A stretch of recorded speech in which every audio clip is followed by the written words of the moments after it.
2011 میں تیونس سے شروع ہونے والے عرب سپرنگ نے جلد ہی پورے سیریا کو بھی اپنی لپیٹ میں لے لیا۔ بشار الاسد کے اتھارٹیرین رول کے خلاف بڑے پیمانے پر کنٹری وائڈ پروٹیسٹ کا آغاز ہو گیا۔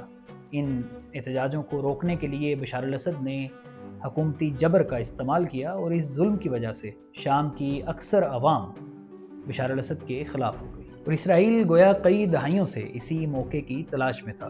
اسرائیل اور یو ایس نے ترکیہ اور سعودی عرب کو ساتھ ملا کر ان گریوڈ پروٹیسٹرز کو ویپنائز کرنا شروع کر دیا۔ اسی سلسلے میں سب سے پہلے ایف ایس اے یعنی فری سیرین آرمی کے نام سے ایک گروہ کو تشکیل دیا گیا، جس نے باقاعدہ طور پر پہلی مرتبہ بشار الاسد کے خلاف مسلح جدوجہد کا آغاز کیا۔ پھر اس کا ہیڈ کوارٹرز ترکیہ کے جنوبی سرحدی صوبے حاتے میں قائم کیا گیا، اور یو ایس اور اسرائیل مسلسل سعودی عرب کے دیے گئے فنڈ سے اس آرگنائزیشن کو ویپنائز بھی کرتا رہا اور جنگی کمک پہنچاتا رہا۔ لیکن اس کے باوجود F S A Free Syrian Army زیادہ دیر تک گورنمنٹ فورسز کا سامنا نہ کر سکی اور اپنے گراؤنڈ سے پیچھے ہٹنا شروع ہو گئی۔ ایف ایس اے کی ناکامی کے بعد القاعدہ کی طرز پر ایکسٹریمسٹ آئیڈیالوجیز رکھنے والی چند آرگنائزیشنز کو تشکیل دیا گیا۔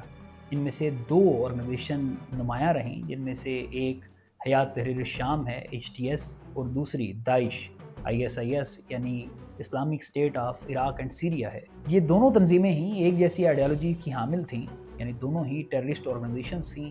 فرق صرف اتنا تھا کہ ISIS پوری دنیا میں اپنی آئیڈیالوجی کو ایکسپورٹ کر کے خلافت قائم کرنا چاہتی تھی، جبکہ دوسری جانب HTS یعنی حیات تحریر الشام صرف اور صرف شام تک محدود رہنا چاہتی تھی۔